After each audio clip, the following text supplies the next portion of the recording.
Hello and welcome to another episode of Cake Bite Presents The Making Of. I'm writer, director, producer Paige Feldman. And this week, as every week, I'm taking you inside my process of making my debut feature film. We're going from idea to premiere in real time. So I am still writing the script for my contained romantic comedy. And last week I showed you how I outlined that script, starting only with theme and the knowledge that I wanted to have it as two characters in one location. This week I want to talk about something that I did before I even started outlining the script. And that is mock up a budget. Yeah, I mocked up a budget before I even started outlining because if you'll recall, I was at the time revising the first draft of Kaleidoscope, the film that I thought was going to be my first feature as a writer-director. And I was thinking about switching over because I was having some narrative issues with Kaleidoscope that I wasn't sure how to solve, and I'm still quite not sure how to solve.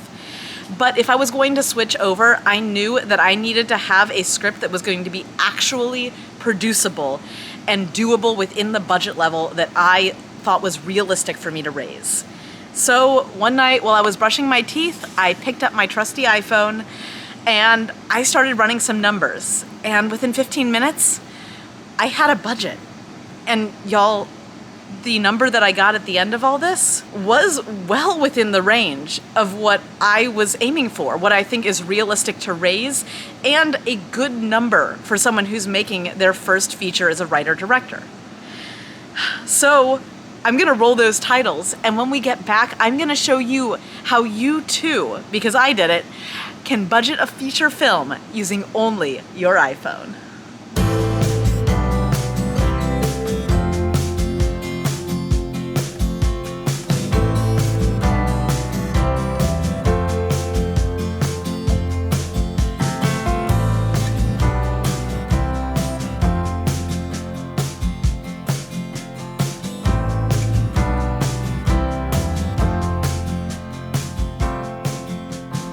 So we're back from the titles. I have my iPhone right here, and in just a minute I'm gonna turn on screen record and show you all exactly what the budget I made looks like and like how I did it. And y'all, I used my notes app, so this is something that literally anybody can do. Nothing fancy or special about it. Well, if you're gonna follow me, what I can't promise you is that you'll too be able to do it in 15 minutes. Because when I did this while I was brushing my teeth, it was because I have over a decade of experience in film and television production and development. So I've seen a ton of film budgets. I've seen a ton of low budget film budgets, especially from the contained horror space. So contained horror is, a few characters in one location. A haunted house movie, great example of contained horror. It means that the action is contained to one or two, just very few locations, and a universe made of just a few people. And that model is what I'm basing this contained romantic comedy on, which is why I'm calling it a contained romantic comedy. So I already knew what budgets looked like, I knew what they entailed, and then on a personal level, I had made my short form anthology series in Terabang, and so I knew what crew I would need, absolutely need, and also who else I would want to have on board with me as I was making my first feature. So I have all of this personal and professional experience to draw upon, so I was able to do this really quickly. It's like how Picasso would charge someone, an obscene amount of money for a little scribble done on a napkin because all of his art school and all of his training and all of the practice and the time that he spent painting his other paintings led to him being able to draw a beautiful face, or a beautiful for Picasso face in just 10 seconds. While you might not have all the experience that I do, I'm happy to share it for free and not charge you a bunch of money for drawing on a napkin. So caveats aside, it's time to turn on screen record, and while I do, I just want to give one more little disclaimer that this is that's the book I was reading, or by reading I was listening to, this is an indie film budget. Like, we're not doing fancy trailers, but it's not, tiny, but it's not huge. There's an indie spirit here. So okay, here we are, contained rom-com. You'll see at the top of the note that it says that I last edited it June 23rd at 9:05 p.m. That's because I was cleaning up some of this because I had some weird shorthand that nobody would really understand if they weren't me. So I cleaned up a bunch of this on June 23rd. That's not when I made it. I made it I don't even know, like in May or something. Um, so I want to start off by scrolling all the way to the bottom and showing you that the goal right here is $125,000. That's what I'm going to have at the end of this. I'm going to explain to you how I got there. So first line, it says 10 days, location, casting crew, lodging, $7,000, okay? There's two elements to that. First is the 10 days. 10 days is the amount of time that I am assuming that I can shoot this movie in at this location. And I got there because I know how many pages I can shoot in a day. For Interrobang, it was 2 characters in one location. It was actually just one setup. And I was able to do 14 pages, up to 14 pages in 6 hours. Probably 8 hours, including setup and teardown, before calling action and after wrap. But that's, if you don't know, that's super fast. That's half a day for 14 pages. That's insane. And I'm assuming that I can do about 10 pages a day with this film. Now, I would not try this at home. I wouldn't start off with a 10-page-a-day assumption. That is a lot of pages. I also rehearsed Interrobang a lot, so I'm planning on doing a similar thing with rehearsal for this feature. So, but 10 days feels, to my mind, doable in terms of what I'm hoping this film is going to feel like. It's going to be a lot of talking in just a few locations, which that's not super difficult to shoot, not super difficult to set up. It's fairly simple, especially with just 2 characters, so you don't have any big dinner table scenes. That's the 10 days. So location and casting crew lodging. Now, I am planning on shooting this out in the desert or out in the mountains. Big Bear, Joshua Tree, Palm Springs, Palm Desert. In order to do that, I'm gonna hire local from LA, but then cast and crew are gonna need somewhere to stay. And because, like I said, this is indie film, I'm going to the plan is to hire an Airbnb that can double as my location and also house all 12 cast and crew members that I anticipate being there for the course of that 10-day shoot. So to get that number, what did I do? I went to the Airbnb app. So let's go to the Airbnb app. And I don't really remember where it is on my phone because I have so many icons everywhere. It's a mess. It's very disorganized. I'm sure you saw my like 60,000 emails. It's all a mess. Okay. So I'm just trying to figure out when, any week. And then we're going to add 12 guests because that's how many people. And I want the desert, so we're just looking. All right, Yucca Valley, California, $889 a night. Palm Desert, $1527 a night. Yucca Valley, $5100 a night. Geez, I mean, it must be nice. $812 a night, $735 a night, $1374 a night, $718 a night, $834 a night. That's a lot of guests. So what if we got 2 houses and we split it up? So let's say it's 6 guests and we can get 2 houses nearby.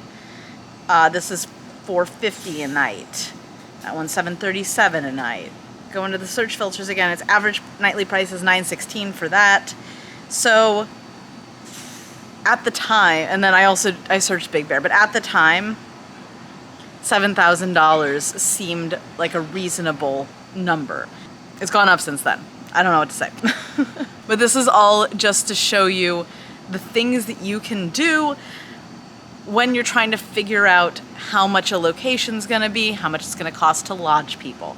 Now I'd probably bump this up to 10, which is like 3,000 extra, but don't worry, I'm not gonna change anything right now. We're just showing you what I did. Next up is principal cast. I decided I wanted to use SAG Actors. So these numbers, 25, 42, 55, for 10 days, including pension and health. That's per person, equals 50, 85, 10 total for the principal cast. How did I get that number? I will show you.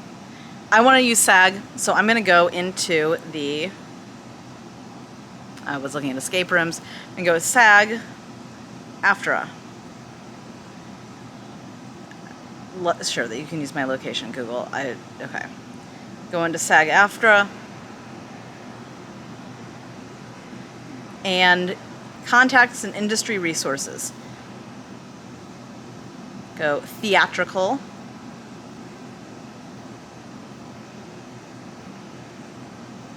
And Now you see here we have theatrical, ultra low budget project, short project, low budget theatrical, micro budget agreement, moderate low budget project. I know, based on reading, that this is an ultra low budget, but I'll show you how I know. You can click on ultra low budget and it'll tell you it's getting started. Applies to those films shooting entirely in the United States with a maximum budget of $300,000. That is definitely above the maximum that I want to spend on this film. So we are in ultra low budget territory. And then they have even a quick start guide for independent producers here. It has COVID protocols, pre-production steps. You have to apply for a signatory. There's a bunch of stuff, but right now all we care about is the budget. So click here on rate sheet and digest. Rate sheet, ultra low budget project agreement. Click on that, the download button, and here we go. Starting July 1st, 2021 is $211 per day. I want people for 10 days. That's $21.10. So how did I get this $25.42.55? It's because pension and health contribution rates. That's what P&H stands for. Basically, when you pay a SAG actor, you also have to contribute to their pension and their health insurance fund when you're paying them. People get pension and health. It's a great way to take care of people, and it's one of the reasons that I would be really happy to work with a SAG actor, because they have systems in place to protect them. I love my non-union actors. I've used non-union cast on everything that I've done so far. I think it's time for me to level up as a producer and a director. And also, under the low budget agreement, if there's a non-union actor I love, I can bring them on and just make them SAG, essentially. So what I did, it's the rate for performers is 20.5%. So you see, all right, 211 per day plus 20.5%. Get into the calculator app, 211 times 10. We all know it's 2110. And then you go times 1.205. So it's to get the full rate, because you need to, it's basically timing it by 1 and then adding that 20.5% onto it. And that gets 25.42.55. So that is how I got 25.42.55. And then, since there's two main characters for this whole 10 days, 50.85.10. Then, because at this time I didn't know what other characters I'd need, what other cast I'd need, I just figured 5 days for 2 actors, maybe there'd be like some friend characters or something, and added that extra 2,500 in. At this point while I'm writing, I know that I'm probably not going to need 2 extra people for 5 days apiece. However, I know I'm going to need 2 actors with speaking roles for at least 1 day on a separate set, plus about 20 extras. And there's a location that I know that I can get donated for that scene. So I'm keeping this extra $2,500 in the budget as sort of a general acting placeholder. All right, so we have the cast done. Now we're getting into crew. Now all the numbers here I have are placeholders, because I went into my old friend Google and I searched IATSE rate sheet 2022. There it is. And you see at the top, ultra low budget, which is less than 1.85 million. It's negotiable. Now you can go in here and like double check, because you don't know what Google's sending you to. But it says negotiable, plus these other rates work out to something that I cannot afford to pay at this point in time for the budget I'm able to raise. So, I mean, here's all of this. You can get into all of these rate sheets if you want to. You just have to, Google what the, I don't know why I keep going on like that. You just have to Google like DP, you have to figure out where the Cinematographer's Guild is, what number it is. For the Production Designers Guild, for the sound technician, for the lighting technicians. You can Google all of that, just IATSE rate sheet for XYZ. You'll get all the information you need. but because I saw that the ultra low budget is below 1.8 million, I'm gonna be at 10% of that, like, in my wildest dreams at this point. So I put some placeholder numbers here, which feel right to me, roughly, for the amount of work that needs to be done. So for my DP, for that 10 days, $5,000 flat rate. For a producer, goodness, there's a whole flock of birds. For a producer who is also an intimacy coordinator, another $5,000. I want to have an on-set producer because when I was shooting in Terabang, I didn't, and I dealt putting out so many fires in the times we took 5 and went to Crafty. It was not good for my directing mindset. I was switching back and forth, kind of constantly on edge in a way that I didn't want to be when I was trying to be creative. So I definitely want to have an on-set producer there. I also think an intimacy coordinator is an extremely important position to ensure that cast feels really comfortable with each other and working with me and working with all the other crew, especially when I'm going to be having at least one sex scene in this film. And so I thought a great thing to do would be to find a producer who is also an intimacy coordinator, or an intimacy coordinator who wants to be a producer, because like this budgeting stuff, this is something that is part of a producer's job. So I'm going to be a producer in pre-production, but I want someone on set who is the producer, who is the contact person, who I can hire to basically be a set of hands and a brain to put out fires. And intimacy coordinator, great idea.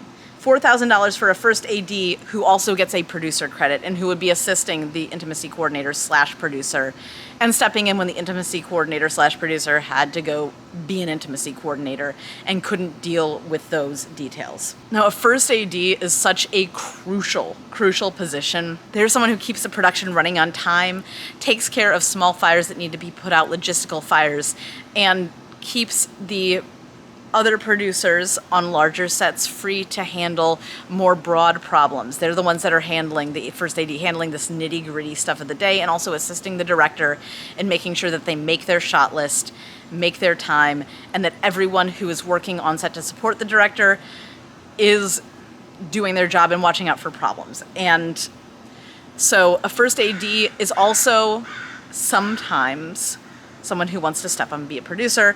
I budgeted $4,000 for that. Speaking about the importance of a first AD now, I would love to bump that up to the $5,000 range. Hair and makeup artist, $4,000. Now, a lot on indie films, a lot of cast will do their own hair and makeup. However, this feels like a nice thing to be able to have on set, to have someone touch up hair and makeup, design it, even on, it's a romantic comedy, but people need to look nice. People need to look cute. I don't have costumes on here, but I also feel like would love to have both. But like I said, I was brushing my teeth when I made this. This is just a mock-up budget. Production designer is someone who comes in and creates the space that the characters live in. Now, in this script, they're staying at an Airbnb, so I'm not quite sure if I would need a production designer for the whole time, if I need someone on set all of the time or just part of the time. So a little bit less money, especially if we are going to be shooting in an Airbnb, then it's sort of a matter of what do we need to change here, and finding the right location all in the first place is going to be a huge part of that production design. Sound, $5,000. Sound is so important. This is something I learned working on low budget films, especially horror films, is that people are willing to forgive grainy picture, out of focus things. They can kind of see what's happening. They'll think it's artistic. Sound, though, sound that's fuzzy or inaudible or inconsistent or super echoey, it bugs people. And it makes a film feel super amateur if your sound's not good. So sound gets $5,000. Sound and DP are going to be paid the same, period. They're the two most important technical elements on a set. COVID compliance officer / set medic. When we were looking through the SAG guidelines very briefly, it said some stuff about needing COVID compliance. So that's something I need to budget for and include in this budget. $5,000 for someone to act as both of those roles. Hopefully we wouldn't need a set medic, but it's safety. Safety is important. A PA, $2,000, it's $200 a day for someone who maybe is in college or in film school and looking to get experience on a feature set. First AC, that means first assistant camera.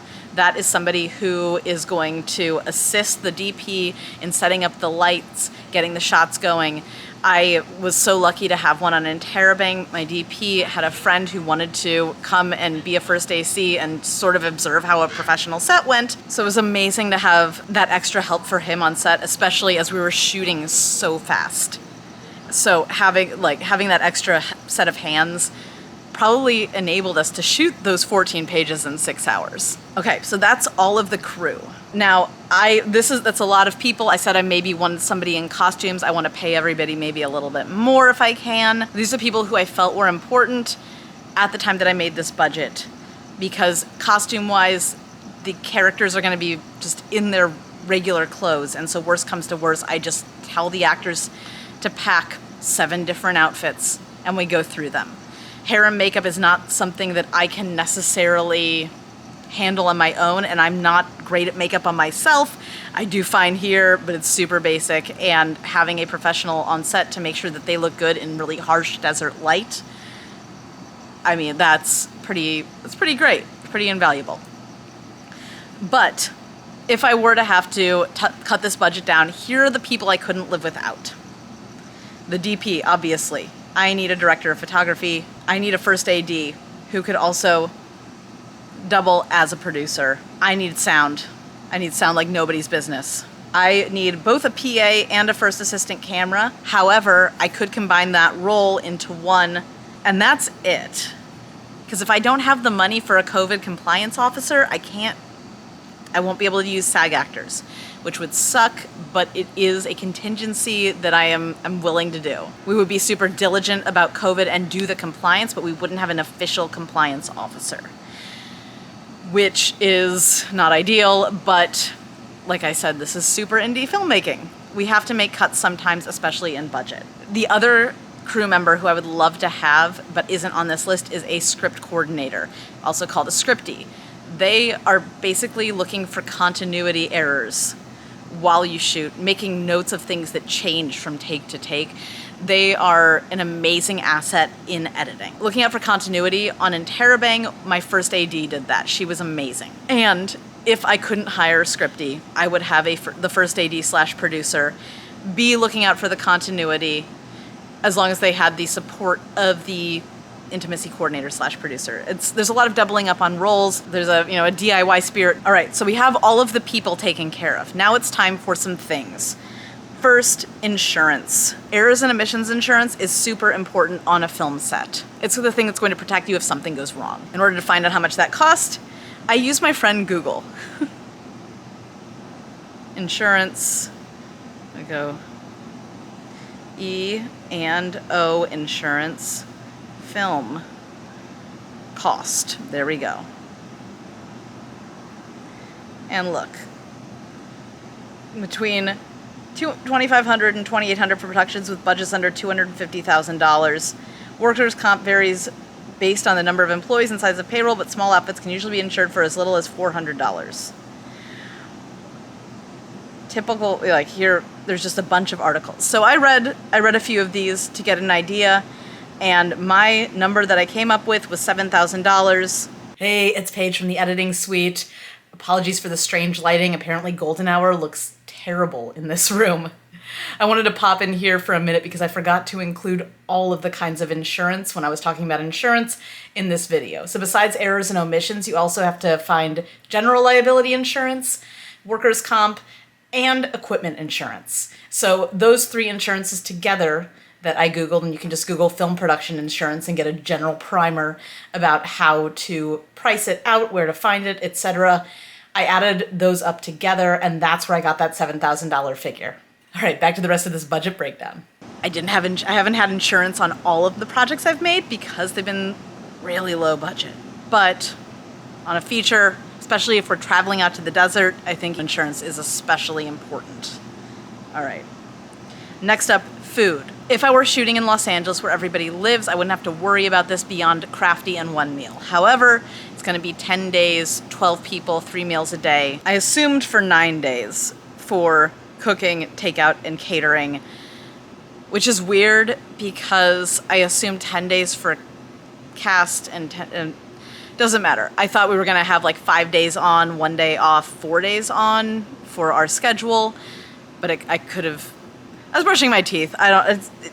Regardless, I got to $5,000, which is about $15 per meal per person per day if we're doing 9 days. Well, it's really like that's $48.60, but I rounded it up to 5,000. It's probably rounded up to like, God, 3 times 15 is 45, 450 times 12 people, it's 4,500. 2 times 450 is 900. So okay, so it's $5,400. So I got it about right. So that's how much that is. And now we're in to post-production. Have an editor, $5,000, same as a DP, same as the sound. Editor is super crucial. I could edit if I wanted to, speaking of going into bare bones, if we don't have enough money. However, the thing I love about working with editors, especially ones who aren't me and who haven't been watching this production from the beginning, is that they can take the footage and look at the script and see the story in a light that maybe you didn't see it. They can find some shot, some meaning to connect your script. There's a really great value in having an additional perspective.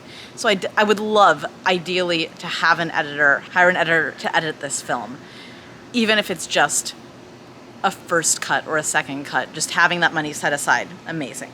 Now, composer and music is $7,000. This is because I am somewhat anticipating breaking this up between 2 different people. I kind of had a feeling, even before I made it official, that I was going to have one of my characters as a songwriter.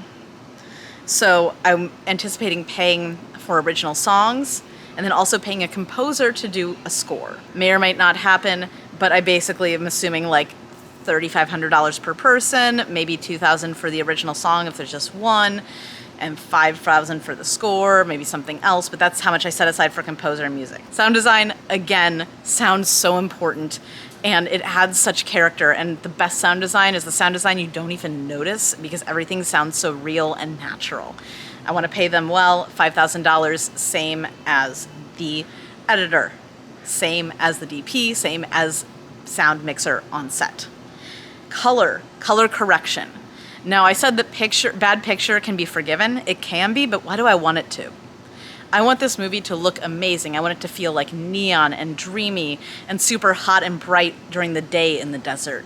Lots of just a beautiful aesthetic. I love making comedies, but I don't love the comedy aesthetic of the flat lighting and just kind of nothingness. I want things to look beautiful and rich and vibrant. And color correction, a lot of it is going to be on the day, but color correction is going to get me that other like 20% there and really make this movie look fantastic. So they get $5,000 as well.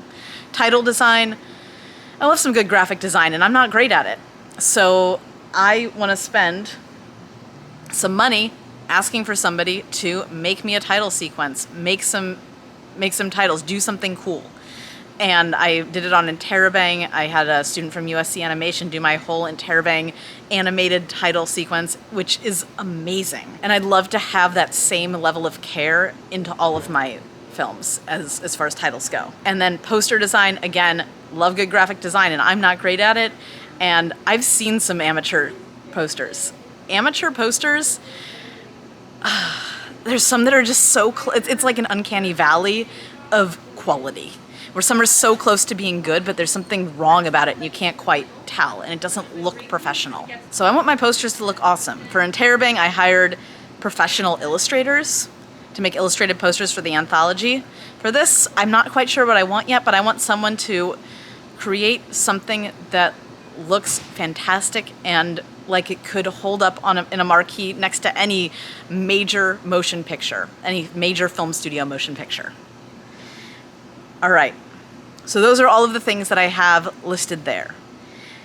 Then I added all of that up. Then I added 10% onto that amount for contingencies. That's basically things I forgot, things I didn't know I need to spend on. If accidents happen, maybe I need to promise people for gas money. I mean, there's a lot of things that I could need to spend money on that I didn't account for. Stuff like renting equipment, lights and a camera, and sound recording. I am assuming that my DP is going to have a great lighting kit, a good camera, and my sound recordist is going to have their own equipment. But maybe they don't. Maybe I need to spend money on that.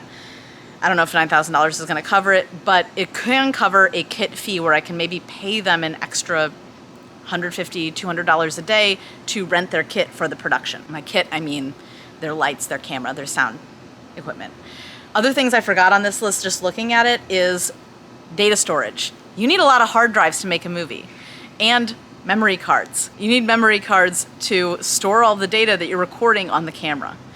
It's important to buy those data storage devices, and you need at least two because you need to make it redundant. You need a backup. On Interabang, one day, one of my hard drives just died. Completely died, and it was going to cost me $5,000 for them to try to recover information from it. Luckily, I had a backup that had all of the data on it, all of the footage, and all of the edited film. Thank God. So, hard drives, super important, especially more than one that can hold all of the information.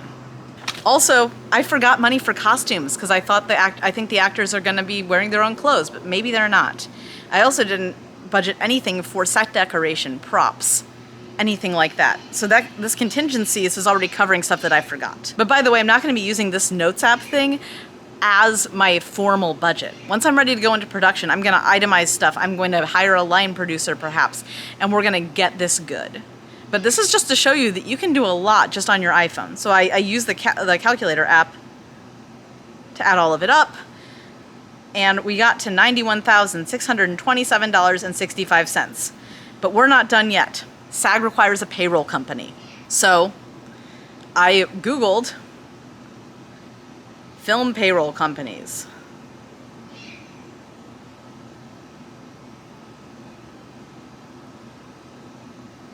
And I'm not going to allow it to use it. Okay. So the first thing is an ad for Wrapbook. I thought, all right, let's look at it because I need a cheap option. And they're very cheap. It's 1.49% fee for the cost of your SAG or your union workers. And that's $113.65. 0.75% for non-union. That's $412.50. So I added up all of these 5,000, 5,000, 4,000, 4,000, 4,000, 5,000, etc., and then multiplied it by 0.0075. That's 0.75% because a percentage is, remember, 10% is 0.1. Then now we have an extra little thing, 0.75% times me. Me. If you notice, one other thing I forgot is my own salary. I did not put that in the budget. I'm going to be making this regardless. I'm hiring people to do this. This is a passion project that I want to make money, that I want to help me succeed, that I want to push my career forward. But if I don't have money to pay myself, I'm not going to make it. So, but ideally, I'd pay myself $15,000 for all of my producing work, $5,000, writing work, $5,000, directing work, $5,000. That's ideal. So I added that in for the payroll, because if I have to use a payroll company, I might as well use it to pay myself as well. That's $112.50. So I added those numbers up, added it to that initial total, and I came up with $92,266.30. My battery's gonna die. We're gonna finish up in just a sec after I change it. All right, so we're back. Battery's fresh, and we're almost done. So I have this number, $92,266.30. This number would allow me to shoot this movie with SAG actors, non-union crew, a crew and cast total, including myself, of 12 people over a 10-day period. And you know what? Like under $100,000. And this is a fairly bare bones budget, just to give you an idea of how expensive movie making can be, even at a low budget end. Then, because I know that everybody forgets things, like I said, I forgot data storage, I forgot costumes, I maybe even messed up my food calculations, and I don't have any money to pay myself, I added $33,000 onto it to give myself a nice round $125,000 as a goal. And you see in the parentheses here, so I can get paid too, and to compensate crew more, pay kit fees and or equipment rentals, etc. It's also to maybe enable me to hire a scriptie, a script supervisor, and a costume designer, and to, like I said, get data storage, because y'all, it's so important. $125,000 is a good low budget for an independent feature film. It's a lot of money in the grand scheme of things. It's more than I make in a year, ever. But it's not that much money in terms of movie making. As you see, this is only for 4 cast members for a total of 5 days for 2 of them and 10 days for 2 of them. This is incredibly short. Even the contained horror films that I worked on shot for 18 days, shot for 3 weeks, 6 days on, 1 day off, 6 days on, 1 day off, 6 days on. The thing is I could make this movie for a lot cheaper than this $125,000 or even this $92,266.30 figure. If I were to not use SAG Actors, to chop the amount that I'm paying everybody in 10%, and to also chop the crew down significantly, to edit it myself, title design myself, ask a friend to do the poster on trade, I could probably make this movie for $25,000, which it would be great to do that. If that's all the money I have, I'll make it for that cheap. But this budget, this $125,000 goal, that's going to allow me to make the movie that I want by paying the people who are working for me and making my vision a reality a fair and living wage. Because y'all, art is work. It doesn't matter that it's fun. It doesn't matter that it's entertaining. It doesn't matter that it maybe doesn't require an advanced degree. Like, I have a law degree though, so maybe it does for me. Art is work, and it deserves to be paid. People are exposing their souls, exposing their emotions. They're being really vulnerable, actors are. The skills that crew brings are super technical or super specific in terms of having an eye. Production designers create a whole story about a person with using objects, and you might not notice all of them in every movie you watch, but I think without them, you'd notice how empty the space looked and felt, and how devoid of story and meaning and warmth. And that's the same for every crew member and every professional. People who make movies are super skilled and they deserve to be paid, and I want to feel good about how I make movies, and $125,000 would allow me to pay people what they're worth, pay a living and fair wage, and create an amazing atmosphere for this cast and crew. It would also be great to get paid for my work too, but that's the last thing that I have to worry about. Because honestly, even if I do pay myself this $15,000 I'm hoping for, I'm suspecting that most of it is going immediately back into the film to pay for festival entry fees, friends and family screenings, you have to run out of theater, maybe hire a moderator, cast and crew travel if we get into an awesome film festival. Because I would love to be able to take the people who are going to go on this journey with me, like physically during production, and embody these people and record everything that's happening. I'd love to be able to take them with me as this film gains momentum and does amazing things and does the things I know it's going to do. I'm so excited. So that's how I and how you can too budgeted an entire feature film using only my iPhone. And I hope that this was a super helpful video for you. I know film budgeting can be really opaque. I also know that this is not the most professional way to do it, and I will be, like I said, putting this budget into a formal spreadsheet before I start raising money, before I start asking for money from investors, because I want to do it the right way. But what I have here is a breakdown of the amount of money I'm going to spend. And this is no less valid than any professional spreadsheet from a movie magic screen budgeting or whatever final draft company whatever company Final Draft partners with. But don't let all of the formalities stop you from figuring out what kind of movie you can make and how much it's going to cost you. So if you have any questions for me about film budgeting or otherwise, I will be happy to answer them to the best of my knowledge, so please drop them in the comments below. And if you like this video and you found it helpful, please give me a thumbs up. It really helps to see that show of support and to know that my content is reaching you and, like I said, helping. That's all though for this week on Cake Fight Presents The Making Of. Come back next week and I promise to share a little bit more about my journey towards making my debut feature film as a writer-director. Bye, and thanks so much for watching.